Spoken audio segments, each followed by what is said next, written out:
Alright, let's go, because you know what I came in to do. I don't get paid for overtime. I'm here to fight. Okay, because KAMIL Sokolowski fessed up, British Boxing Board of Control have only banned him for 3 years as opposed to 4. He admitted to cheating. A urine test returned an adverse finding for testosterone following his fight with Frazer Clark last November. Clark won the fight on points, 6 rounder, and Clark didn't look impressive. Now the Polish heavyweight has somewhat cult status, especially in the UK, going the distance with many contenders and springing the odd upset. Unlucky to not get the nod over David ZHILEI a couple of years back now. Solomon Dake has been taking the distance. He upset George Fox, 4-0, son of Don Charles. Otto Wallin taking the distance, as was Frazer Clark, as was many. It would be a disappointment to some. Those of us who back the underdog under tough conditions, being brought in at short notice for these contenders with statistically good looking records, etc.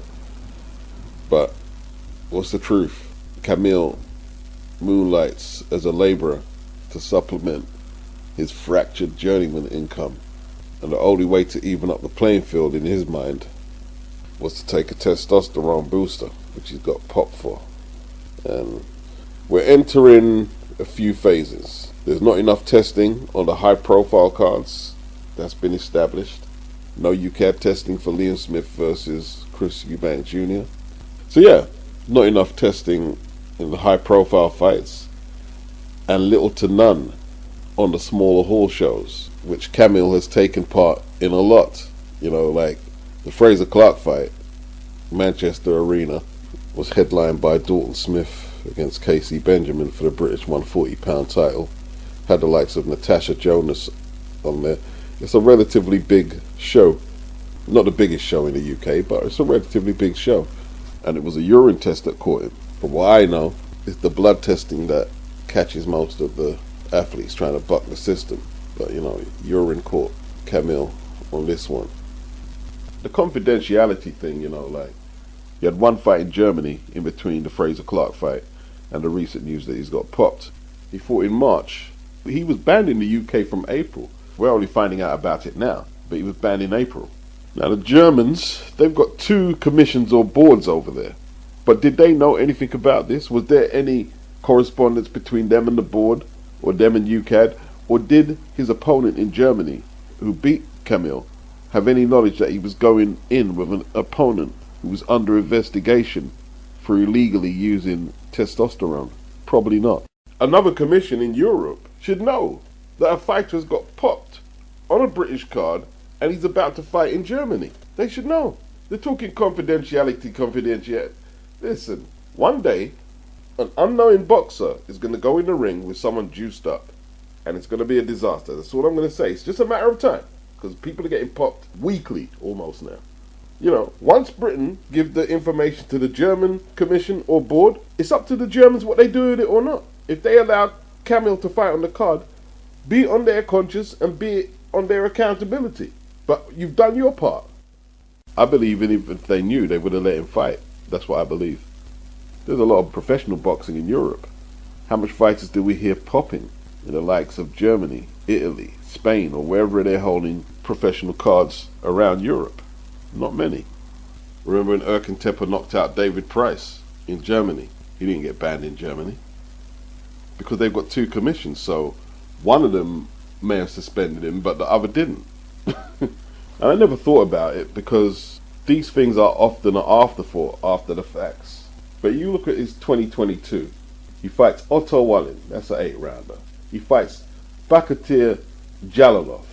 He fights another opponent who is 25-0 to a draw. And Frazer Clark, he takes him the distance. That's a tough schedule for the year, and a lot of them are distance fights. Let's keep it real. When's the last time you see any of the top heavyweights fight such a high quality and quantity of opposition in a year? When's the last time you've seen it? And KAMIL gets paid not by individual purses, but by consistently fighting like 4 times a year against high profile contenders and prospects. If he gets knocked out, let's say, okay, his first fight last year was against Otto Wallin. If he gets knocked out, he gets suspended for what, 2 months or so. And look, he fought in February 2022 against Otto Wallin, and then he fought Jalilov in March. They can't afford to get knocked out because they could be called up to fight within weeks from their last fight. They can't afford to be getting chinned. And plus, you know, the likes of Jalilov and Otto Wallin want a stiff test. They don't want nothing too hard, but they want a stiff test, a good journeyman who could take them a few rounds if necessary. And KAMIL fits the bill. There are journeymen who don't make as much money as Sokolowski because they can't provide the same type of test that he can. So to maintain that level of performance at 36, 37 years of age, it's no surprise that he's taking something to get him through that schedule. And it's an area that has to be looked in for journeymen. How are you managing to do that while moonlighting on a building site, laboring? Tyson Fury is saying that Joyce didn't take up an offer of sparring him ahead of the ZHANG rematch. Is that a mistake? Tyson is a switch hitter while ZHANG is a permanent southpaw. I can see what Tyson Fury is saying. I don't think Tyson Fury though gives an indicator on how to fight ZHANG. Fury normally builds everything off the jab, while ZHANG will walk right into the ring center, hoping you'll be brave enough to stay in the pocket so he can bang you up with them counters. That's not really Fury's style. ZHANG's more a gunslinger. Fury more jabber, a mover. He's a lot heavier now, but you know, he's more jab. How do some people describe it? Is it herky-jerky? But thinking about it, it probably would have been good preparation for ZHANG. Yeah, I mean, it probably would have been. And basically, Fury is saying ZHANG knows how to beat Joyce. To be honest, I'm not into this whole concept that when you're preparing for an opponent that you try and get someone to simulate who they are. I don't think that works. I'm not sure if that's the best thing to do. If you're fighting a southpaw, obviously you have to get a southpaw, but to try and get another ZHANG, how do you do that really? Is that a waste of time? You know, you might think you've got the perfect ZHANG double and you're doing really well against him in sparring, thinking, yeah, I'm ready for ZHANG. But he's not ZHANG. It literally could be a false sense of security. Bring southpaws in, bring on someone who does have ability, of course. But, you know, these days you've got tape. Study the tape on ZHANG. Study where you went wrong in the first fight. Study that. You know what I mean? And you got to look at a few things. He might fight differently in a rematch because he just beat you. It might be a different fight. He might be more confident. He might be more aggressive. But yeah, Tyson Fury said he made the offer to Joyce. He declined it. And he said you can't help those who don't want to be helped. So Sonny Edwards is throwing his toys out the pram because he's not on this DAZN poster. All you need is a decent manipulation game on GIMP to make these posters. Who made the poster? It could be an official DAZN poster. Probably is. Probably is. Celebrating 2 million followers on Instagram. So they've got AJ on there. Eddie, very small. It's not like Eddie put himself in the center really huge. Diego Pacheco, I recognize him. Katie Taylor. That looks like Dalton Grant to the left. Lee Wood. KSI. Logan Paul's brother. Zerdo. Ryan Garcia. There is Bam Rodriguez there, who Sonny Edwards is going to face. Chantel Cameron, who beat Katie Taylor, but yet Katie is in a much bigger frame next to Anthony Joshua. I don't see Chantel Cameron running around. Well, how comes I'm not in the bigger frame? There's Jaime Munguia, and that looks like Ellie Scottney to the right. Like, you're signed with Matchroom Boxing, yeah? And this is a DAZN poster. It's not like it was a Matchroom poster and Eddie left him off the poster. And he seems to be suggesting that he's going to leave DAZN after the Bam Rodriguez fight. Now, Sonny says a lot of stuff, probably because he gets bored. You love the attention. 27 years of age, 5'3", 60-inch reach, 20-0, 4 inside the distance. The current IBF World Flyweight Champion. He takes on Jesse Rodriguez, who has a lot more stoppages, 11 inside 18, no defeats, no draws. They're saying Jesse has a 67-inch reach. That's a 7-inch reach advantage if they got that correct. He's an inch taller than Sonny at 5'4", and he's a few years younger. Is that correct? 7-inch reach? Now, if Sonny's going to capitulate mentally, he needs to at least do it away from the camera so Robert Garcia and Bam Rodriguez don't see it. You need to get yourself together quickly. I mean, you got till December, the 16th of December, for this unification. And Bam has a bigger audience across the pond than Sonny does over here. He's the biggest star. That's the bottom line, Sonny. He's the biggest star. He's beat the likes of Quadras and Rung Vasai. So the fight had to be in America. Maybe Sonny doesn't want to travel. Maybe he thinks he's being set up to hand over his belt to Bam. And this is his first real test as a pro. The South African guy he beat for the title was good. No doubt about that. He was good, but maybe he was a bit long in the tooth. I tell you what, if Sonny loses the fight, he might not even have to tell us that he's leaving the zone. He'll no longer be a priority. Because he's a lot of work. He is a lot of work. I don't know, maybe Sonny's just trying to work himself into a fighting mood. Maybe this is his way of doing that. His team, his coach, they do well to keep an eye on him that he's mentally got his mind on the job. Too close to the fight now to have breakdowns like this. I mean, it's a poster for Christ's sakes. Yes, he is a champion, he's on the zone, but he's only been there for a few months. I don't see Dimitri Bivol on there. He's on the zone. He's a champion. I don't see him on there. I don't see Bivol crying at the zone boxing. Thanks for showing me I'm the away fighter at Matchroom. Sonny has his chance to break into the big time and beat Bam Rodriguez. It would be a huge win. But forget all that. How's he going to get past that 7-inch reach? I'm sure that must be a mistake. You know, I was on Ring IQ's hangout and we was talking about a potential unification at featherweight between Luis Alberto Lopez and the Cuban Robeisy. And I was saying, like, despite the flaws that many people see with Lopez's style, I said he's not going to change his style for Robeisy. He's going to try all that unorthodox shit. Throw punches with his head up in the air. And yes, it might look technically incorrect, but he's going to try and impose what he does, win, lose, or draw. That's the impression I get from Lopez. Now, Sonny Edwards against Bam Rodriguez, fighting a Robert Garcia trained fighter. What Sonny has done previously has worked and it's been effective. But it's a totally different fight. If you can't hurt this guy, and you fight like you can't hurt him, they're going to make sure that Bam, the crowd, and the cornerman, and more importantly, let the referee know, when you're not fighting, when you could be punching with an open hand in a clinch, you're not going to get a rest there. They're going to point out to the referee you're holding, excessively running, and we'll see how mentally strong you are then. When I broke down the Coley and Billiam Smith, I said what Billiam Smith needs to do is point out to the referee that Lawrence is clinching, he's holding. And that's what he did. He did it, and his coach did it, and it put pressure on Lawrence Okolie. Because even though he was champion, he was fighting in Billiam Smith's backyard, in front of his fans. And Sonny's fighting away from home. You've got to prepare for these outcomes fighting away from home. You've got to know what to expect. There's a lot at stake here. Sonny has to take advantage of Bam coming off a broken jaw and not looking very impressive in his last few outings. And flicking a jab here or there is not going to exactly force Bam into his shell. No, it's not. You hear ZHILEI ZHANG.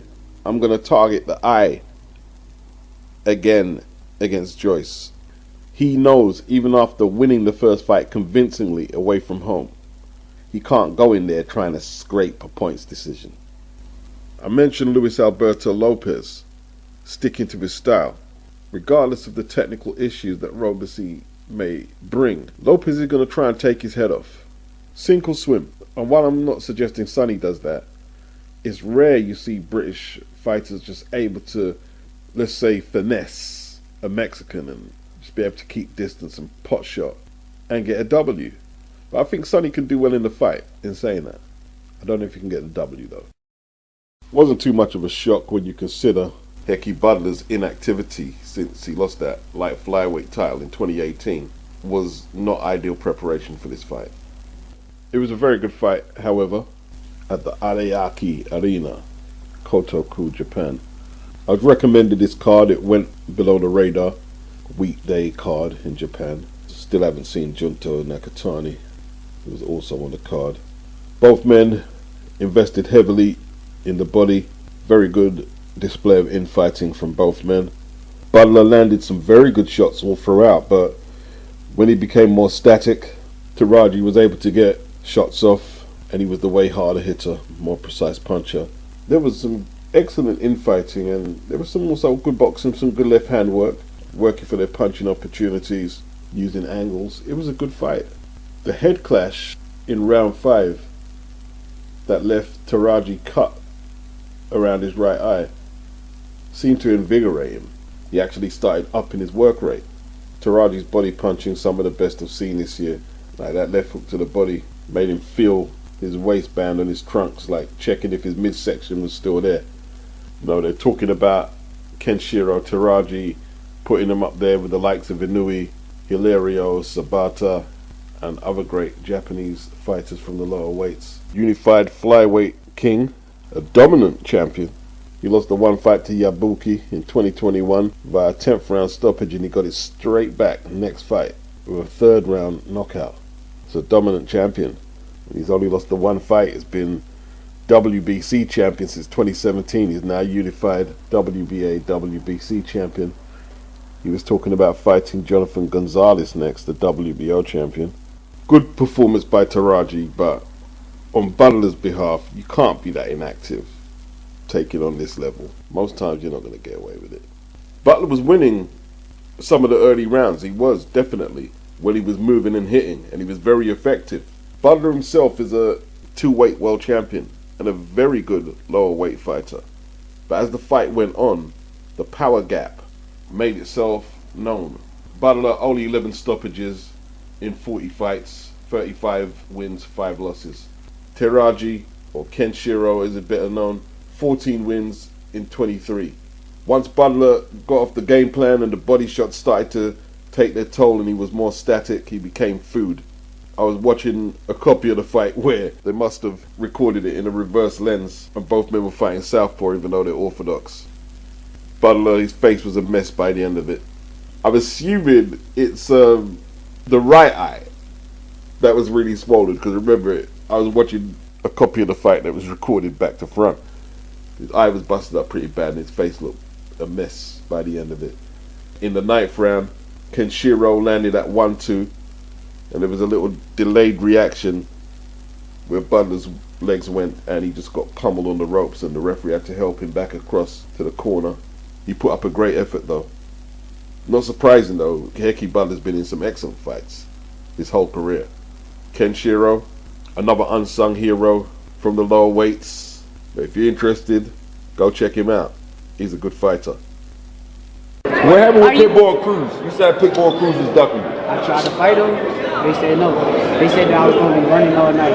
If they don't make that, I'll fight anybody, but as of right now, I'm trying to fight Lomachenko. Are you putting in the I like that fight. So take a stand and wave your hand, because I'm your boogeyman. Shakur, he's really in boogeyman mode right now. So just the other day, he went on $1 million worth of game with Gilly and the other cat. Shakur saying, I've never seen anybody more bitch made than Frank Martin. Whoop. Frank Martin pulled out, which would have been for the 135-pound WBC title. And he put Lomachenko on blast for electing not to fight him for the WBC lightweight world title. He said Lomachenko was offered the most money in his career to fight him. He said, why not fight me? Towards the end of your career, why not take the most money to fight in one of the biggest fights in boxing? Why not? And the question is, why not? I mean, they're saying he's taking the rest of the year off Lomachenko, but if he got the Devin Haney rematch, he wasn't going to take the rest of the year off.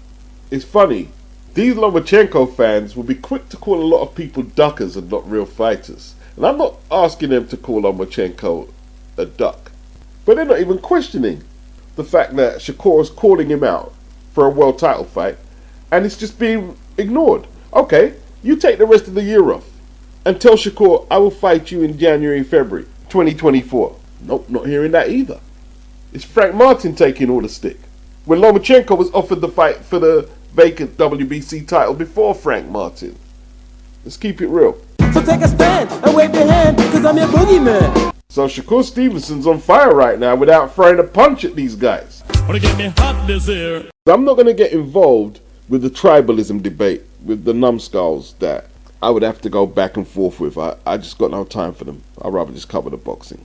But Shakur needs to realize, when he tried to make an alliance with Lomachenko saying, oh, let's fight each other because Devin's going to duck you like he's ducking me.